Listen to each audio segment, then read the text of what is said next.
Cek cek cek cek, halo sobat Nime, gas lagi dah Shenlang. Dan seperti biasa juga, yang mau ngasih gua kopi bisa banget baca di deskripsi. Dan ini adalah lanjutan yang tadi siang. Waduh, tadi siang pendek banget bang. Iya pendek karena gua take voice-nya itu apa ya, kejar-kejaran sama waktu. Jadi sekarang ada kesempatan lanjutkan aja. Hari ini Shenlang 3, jawaban 1. Dan master pick juga gua usahakan upload lah, tapi nggak tahu ya bisa apa enggak. Yuk langsung aja kita gaskan. Review sedikit dari part sebelumnya. Saat ini Shenlang pada akhirnya dia berhasil menaklukkan kota Nuchao. Dan ternyata kabar Shenlang telah berhasil menaklukkan kota Nuchao telah sampai ke telinga dari si Zhang Jin, hingga membuat Zhang Jin dia pun mengirimkan pasukannya untuk segera kembali merebut kota Nuchao, mencoba untuk menjadi nelayan di tengah-tengah kekacauan. Dan ternyata di sisi lainnya pada malam harinya ternyata saat ini keluarga Jin, benteng mereka juga sedang diserang oleh pasukan milik keluarga Tang dan juga pasukan milik keluarga Su. Dan di sini untuk para pasukan penjaga yang dimiliki oleh keluarga Jin, mereka dapat meredam penyerangan yang diberikan oleh orang-orang itu. Walaupun di sini mereka juga dapat menahan, tapi nyatanya pasukan yang ada di garis depan ini mereka semua hanyalah umpan yang disiapkan oleh keluarga Shu. Karena nyatanya pasukan inti dari penyerangan ini ada di garis belakang, di mana mereka menggunakan jalur rahasia yang memang sebelumnya telah disiapkan, jalur yang memang diketahui oleh Xu Jian yang merupakan masih sanak family milik keluarga Jin. Dan bekal pengetahuan dan juga tinggal beberapa waktu lalu ketika dia masih kecil di mansion ini membuat dirinya dapat menemukan jalan rahasia. Walaupun ini memang bukan pintu rahasia untuk keluar, walaupun hanya cuman gorong-gorong, tapi gorong-gorong ini menghubungkan langsung ke dalam mansion milik keluarga Jin, hingga membuat si tengil ini dan juga pasukannya pada akhirnya berhasil menyusup masuk ke dalam mansion milik keluarga Jin. Dan mereka pun langsung menuju tempat di mana arsip yang dimiliki oleh keluarga Jin disimpan, yaitu di area perpustakaan. Dan di sini bocah tengil ini dapat memimpin pasukan elit miliknya untuk segera mencari sebuah dokumen penting yang dimiliki oleh keluarga Su yang ada di tempat ini, disimpan di keluarga Jin. Namun di sini ketika dia ada di dalam perpustakaan dan ada di dalam ruang arsip, dia pun nggak tahu di mana dokumen yang dia cari disimpan. Hingga pada akhirnya dia pun meminta kepada pasukan miliknya untuk membantu dirinya mencari di mana dokumen rahasia itu disimpan. Tapi setelah sekian lama mencari ternyata nggak ketemu dokumen yang mereka cari, hingga membuat si tengil ini dia pun berpikir apakah itu ada di ruang bawah tanah. Hingga pada akhirnya dia pun memutuskan untuk masuk ke dalam ruang bawah tanah. Namun ketika dia masuk ke dalam ruang bawah tanah, dia pun mencium aroma dari seorang wanita hingga membuatnya pun sadar kalau ada seseorang di dalam ruang bawah tanah itu. Dan ketika dia menerobos ke dalam ruang arsip bawah tanah, dia nggak melihat siapapun ada di tempat ini, tapi dia menyadari kalau ada sesuatu yang tidak beres di tempat ini.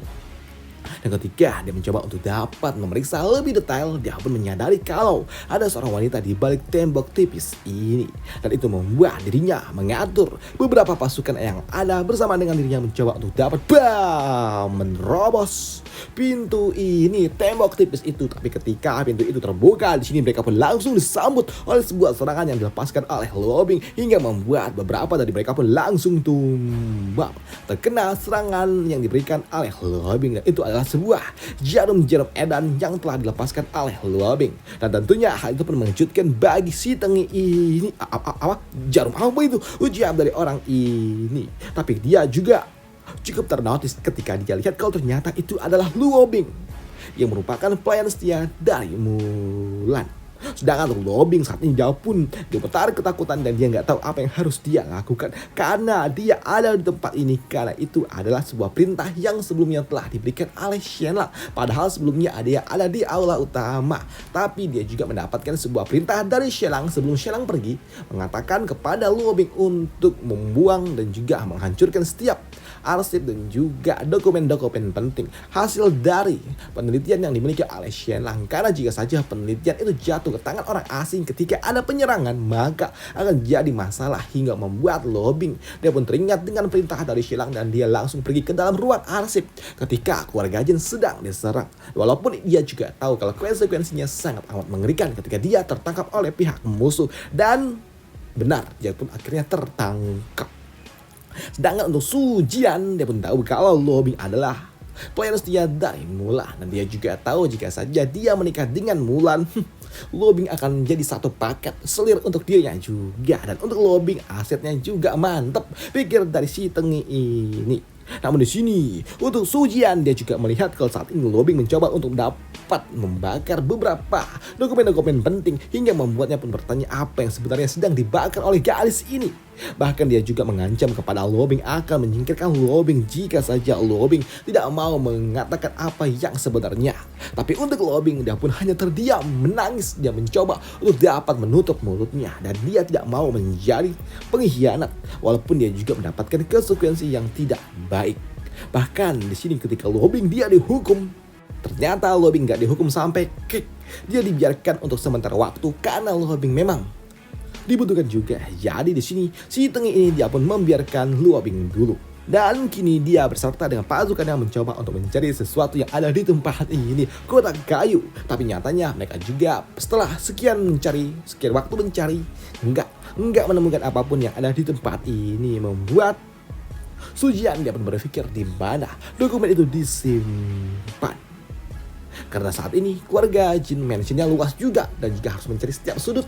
Repot pikir dari orang ini, hingga pada akhirnya dia pun membawa Lo Bing sebagai sandera. Dia membawa Lo Bing ke dalam ruang aula utama yang dimiliki oleh keluarga Jin.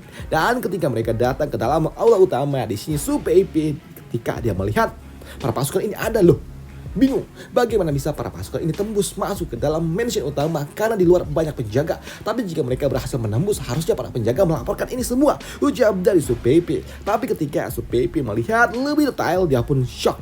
Dia nggak menyangka kalau ternyata yang datang menyerang adalah keponakannya sendiri.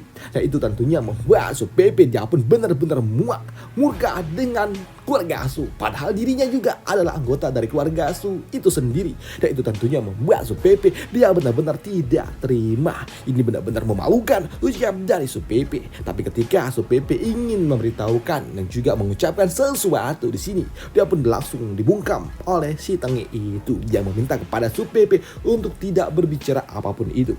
Dan dia juga mengancam akan menyingkirkan Su Peipei dan juga semua orang yang ada di tempat ini jika saja Su Peipei banyak bicara, hingga membuat para penjaga tua mencoba untuk dapat melindungi Peipei permaisuri. Tapi nyatanya hal itu tidak akan mungkin dapat mereka lakukan, udah bangkotan. Dan untuk Su Peipei dia pun bertanya apa tujuan mereka datang menembus keluarga Jin. Dan untuk si Tengi ini dia pun berjar, hei, apakah kau benar-benar harus bertanya tentang apa itu? Harusnya kau tahu urus surat rahasia yang dititipkan oleh kakekku, ucap dari si Tengi ini. Dan itu membuat Su Peipei dia pun cukup terkejut dengan apa yang diucapkan oleh si Tengi itu. Karena itu adalah sebuah surat yang memang ada dan telah dititipkan di keluarga Jin sejak 20 tahun lalu. Karena ternyata itu adalah sebuah surat tentang perselisihan di antara putra mahkota dan juga pangeran yang memperebutkan posisi kaisar di kala itu. Posisi kaisar yang sekarang, kan dulu ketika kaisar belum jadi kaisar, dia kan masih pangeran tuh. Nah, dia tuh sedang merebut kekuasaan dari putra mahkota. Nah, di dalam perselisihan itu ternyata keluarga Su dia malah mendukung Ning Yuanhu yang merupakan putra mahkota, tapi yang naik menjadi kaisar adalah Ning Yuanxian yang merupakan kaisar sekarang. Awalnya keluarga Su mereka mendukung Ning Yuanyu yang untuk menjadi kaisar, tapi nyatanya di dalam perselisihan itu ternyata Ning Yuanyu dia udah kalah. Dia kalah dalam memperebutkan posisi kaisar hingga membuat keluarga Su mereka pun diam-diam berpindah haluan mencoba untuk mendukung si kaisar yang sekarang, yaitu Yuanxian. Ya gitulah nama kaisarnya, repot. Pokoknya keluarga Shu dia malah berhutang berhutang lagi, berputar haluan untuk mendukung kaisar yang sekarang. Nah, hal di dalam perebutan yang dulu itu sebelumnya keluarga Su mereka dukung penuh untuk mendukung Yuan Hu, putra mahkota kala itu. Tapi karena memang udah kalah, mereka diam-diam mengirimkan surat aliansi kepada keluarga Jin untuk berada di sisi dari Yuan Xian, si kaisar yang sekarang. Dan itu membuat keluarga Su seolah-olah dia memang ada di aliansi yang dimiliki oleh kaisar yang sekarang sejak awal. Karena ketika kaisar yang sekarang ini udah naik takhta, dia malah menyingkirkan semua orang-orang yang memang berafiliasi dengan putra mahkota yang sebelumnya. Dan untuk keluarga Su agar mereka tidak disingkirkan, mereka membuat sebuah aliansi dengan keluarga Jin. Dan itu membuat keluarga Su pada akhirnya mereka berhasil lolos dari pembersihan yang dilakukan oleh kaisar. Dan untuk menjaga mereka agar tetap aman selama 20 tahun, mereka langsung mengadakan sebuah pertunangan ketika Mulan dan juga si Sujian itu lahir. Mereka langsung mengadakan sebuah pertunangan agar keluarga Su dan juga keluarga Jin bisa bersatu. Jadi keluarga Su aman dari pembersihan yang dilakukan oleh kaisar. Namun puncaknya terjadi 7 tahun lalu ketika keluarga Su tiba-tiba saja datang meminta dokumen itu, karena mereka takut jika saja keluarga Jin memberikan dokumen itu kepada kaisar yang sekarang, itu bisa menjadi sebuah alasan bagi kaisar untuk dapat membersihkan keluarga Su. Makanya keluarga Su meminta surat itu kepada keluarga Jin. Tapi patriark keluarga Jin dia pun mengatakan kalau surat itu udah dibakar, kagak ada. Dan tentunya untuk keluarga Su nggak percaya dengan itu semua. Hingga pada akhirnya keluarga Su dia mengirimkan sebuah pasukan untuk dapat memperebutkan, mengambil kembali surat itu. Dan inilah dalam kenapa keluarga Su dia sangat membenci keluarga Jin. Dan kini dia pun datang meminta kepada keluarga Jin untuk menyerahkan surat itu. Dan kemudian pada akhirnya Su Peipi dia pun pergi ke dalam ruang arsip dan dia kembali membawa surat yang memang diminta oleh si Tengi itu. Dan untuk Su Peipi dia pun meminta ketika surat ini dikasih maka orang-orang ini harus pergi. Namun ya memang janji hanyalah janji. Ketika Su Peipi dia menyerahkan surat ini, dokumen itu membuat si Tengu ini dia mencoba untuk dapat memeriksanya dulu. Dan ternyata itu benar. Tulisan yang ada di dalam kotak ini adalah tulisan yang dimiliki oleh kakeknya. Tapi nyatanya kagak, karena nyatanya itu adalah sebuah surat yang memang sebelumnya telah ditulis oleh leluhur dari keluarga Su yang dipotong-potong dan juga disatukan kembali oleh Xilang, seolah-olah itu adalah sebuah surat dokumen yang memang dimiliki oleh keluarga Su. Dan untuk si Tenggel ini dia pun langsung membakarnya. Dia gak menyangka kalau ternyata keluarga Jin memang masih menyimpan surat ini, padahal sebelumnya pada keluarga Jin mengatakan kalau surat ini udah dibakar.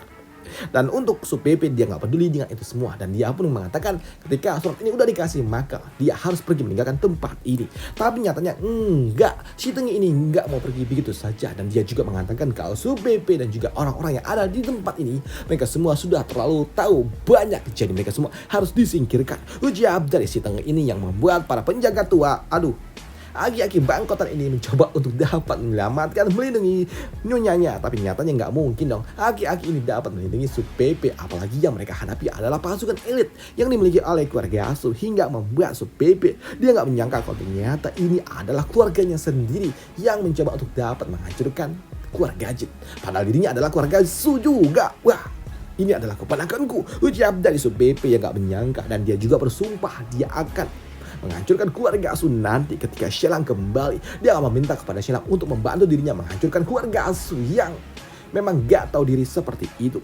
Di sini Su Peipi dia juga tahu kalau dirinya akan menjadi incaran target utama, dan itu membuat dirinya pun bersiap-siap. Karena mau bagaimanapun dia adalah seorang ahli seni bela diri ketika dia masih muda. Tapi ketika dia udah kawin, ya memang dia gak pernah berlatih lagi. Tapi dia juga yakin dengan basic yang dia miliki masih cukup untuk dapat melindungi diri. Karena memang Su Peipi ternyata cukup untuk dapat melindungi diri dari para bandit-bandit itu. Ataupun ya pasukan elit keluarga Su. Namun melihat nyonya yang berselisih sendiri membuat di sini Lu Bing mencoba untuk dapat membantunya dengan menggunakan alat yang memang telah disiapkan oleh Xilang sebelumnya. Dan dengan jarum-jarum suci dia pun dapat melumpuhkan beberapa pasukan yang dimiliki oleh keluarga Su, hingga membuat Lu Bing pun menjadi target juga untuk dapat disingkirkan karena Lu Bing malah nyerah. Tapi ketika Lu Bing akan diserang di sini, Su Peipi fokusnya pun terganggu, dan ketika dia mencoba untuk dapat melindungi Lu Bing, ya ada Su Peipi malah kena. Bahkan saat ini Su Peipi dia juga akan menjadi target bagi mereka semua, dan itu juga berlaku kepada Lu Bing. Tapi ketika Lu Bing akan dikenai lagi di sini, Lu Bing dia pun mengeluarkan item yang telah diberikan oleh Xianlang hingga membuat dirinya pun berhasil menjatuhkan para pasukan itu lagi, hingga membuat si Su Jian dia pun kesal dengan itu semua, dan dia meminta kepada seluruh pasukannya untuk segera menyingkirkan semua orang yang ada di tempat ini, nggak peduli siapapun itu, hingga membuat kini mereka mulai beringas dan juga kalap menyerang siapapun yang ada di tempat ini. Tapi tiba-tiba aja Tang Yan dia pun datang, dan melihat kedatangan dari Tang Yan tentunya membuat mereka semua pun bingung bagaimana bisa ada Tang Yan di tempat ini. Sedangkan Tang Yan ketika dia melihat sosok si Tengi ini, dia pun tahu kalau itu adalah Su Jian. Hei, Su Jian, kenapa kau ada di sini? Mana Shenlang? Ucap dari Tang Yun. Tapi melihat Tang Yun ada di tempat ini tentunya membuat si Tengi ini dia pun bingung bagaimana bisa Tang Yan ada di tempat ini. Namun di sini Tang Yan dia pun gerah ketika orang-orang ini justru malah menyerang orang yang tidak bersalah, hingga membuat Tang Yan dia nggak bisa menahan diri dan dia harus mulai menyingkirkan orang-orang yang jahat ini dengan tekniknya dan dengan kemampuan yang dimiliki oleh Tang Yan. Tentunya dengan cukup mudah dia pun mengalahkan orang-orang itu, yang membuat Su Jian dia pun tahu kalau dia nggak bisa mengalahkan Tang Yan. Begitu juga dengan pasukan yang dia bawa, hingga membuat dirinya pun memutuskan untuk kabur beserta dengan orang-orang yang bisa dia selamatkan. Dan setelah dia pergi, membuat Su Peipei dia pun hanya bisa bernafas ketika sudah banyak sekali korban jiwa di tempat ini, dan dia pun benar-benar murka dengan apa yang telah dilakukan oleh keluarga Su, dan dia benar-benar bersumpah akan membalaskan ini semua. Dan kan di sisi lainnya saat ini Patria keluarga Jin dan juga Patria keluarga Tang mereka dalam perjalanan menuju Pulau Jinsan. Namun di dalam perjalanan Patria keluarga Tang dia pun bertanya kepada Pak Tua Jin kenapa dia tidak menyerang dirinya dan kenapa dia malah membiarkan dirinya hidup beserta dengan putranya. Dan untuk ketua Patria keluarga Jin dia pun mengatakan kalau dia nggak punya dendam dengan keluarga Tang, dan dendam yang mereka miliki saat ini adalah dendam yang diturunkan oleh leluhur mereka. Jadi secara pribadi dia nggak ada hubungannya dan nggak punya dendam dengan orang ini. Ucap dari Patria keluarga Jin. Pun itu berbeda dengan keluarga Su dan juga keluarga Shue. Mereka adalah orang-orang yang memang jahat karena mereka benar-benar ingin menekan keluarga Jin, ingin benar-benar menghancurkan keluarga Jin, memaksa keluarga Jin sampai benar-benar akan hancur, hingga membuat Patria keluarga Jin dia pun benar-benar muak. Tapi di sini Patria keluarga Jin dia juga tahu kalau dia adalah sosok yang memang berada di jalan yang lurus. Dia membakar dokumen yang memang sebelumnya bisa aja digunakan oleh keluarga Jin untuk menekan keluarga Su. Tinggal dokumen itu bawa aja ke Kaisar, maka Kaisar akan menyingkirkan keluarga Su. Tapi Patria keluarga Jin dia enggan melakukannya. Dia justru malah membakar dokumen itu di hadapan dari Su Peipei. Tapi Shenlang yang mengetahui tentang itu semua, dia pun tahu kalau ini semua agak bahaya juga, hingga membuat Shenlang dia pun membuat sebuah salinannya agar jika saja terjadi sesuatu maka ini bisa sebagai pencegahan, pikir dari Shenlang yang membuat dokumen tambahan itu. Dan tak lama setelahnya mereka pun tiba di sekitar perairan Pulau Jinsan. Tapi sebelum mereka masuk di sini, Patria keluarga Tang lah yang akan turun duluan, akan memancing mereka semua muncul. Dan setelah mereka semua datang para bajak laut di sini, Patria keluarga Tang dia pun bertanya kemana orang-orang yang ada di tempat ini dan berapa jumlahnya dan di mana pimpinannya. Dan di sini orang ini, bajak laut ini, mengatakan kalau saat ini Pulau Jinsan hanya ada 1000 bajak laut dan sisanya mereka semua pergi menuju kota Nuchao. Nah itu tentunya membuat Patria keluarga Tang dia pun shock dengan itu semua, karena ini akan sangat mudah bagi keluarga Jin untuk dapat menaklukkan Pulau Jinsan. Dan setelahnya dia pun kembali dan juga melaporkan kepada Patria keluarga Jin kalau saat ini para bajak laut yang ada di tempat ini jumlahnya cuma ada 1000, dan ini adalah kemudahan bagi mereka untuk dapat menaklukkan Pulau Jinsan. Ketika dia mendapatkan kabar kalau para bajak laut yang lainnya ada di kota Nuchao, membuat Patria keluarga Jin dia pun shock. Dan dia nggak menyangka kalau ternyata para bajak laut yang lainnya mereka semua ada ke kota Nuchao. Dan tentunya itu akan sangat amat berbahaya dari orang tua ini. Dan mendengar itu semua membuat Patria keluarga Jin dia meminta kepada pasukannya untuk memutar arah dan segera pergi ke kota Nuchao juga. Dan tentunya hal itu membuat Patria keluarga Tang dia pun kaget, karena ini adalah sebuah kesempatan bagi keluarga Jin untuk melakukan Pulau Jinsan. Tapi untuk Patria keluarga Jin dia pun mengatakan kalau saat ini Shenlang dia ada di kota Nuchao dan Shenlang jauh lebih penting daripada Pulau Jinsan, ucap dari Patria keluarga Jin, hingga membuat kini mereka semua langsung putar arah menuju kota Nuchao. Dan apakah keluarga Jin akan datang tepat waktu menyelamatkan Shenlang dari sergapan keluarga Zhang? Akan kita bahas di part lanjutannya aja. Dan sampai jumpa di part lanjutannya.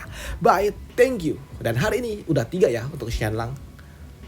Pagi jam 9 atau 10, siang sama malam. Dan untuk Jopan tetap upload. Sampai jumpa di part lanjutannya. Bye, thank you.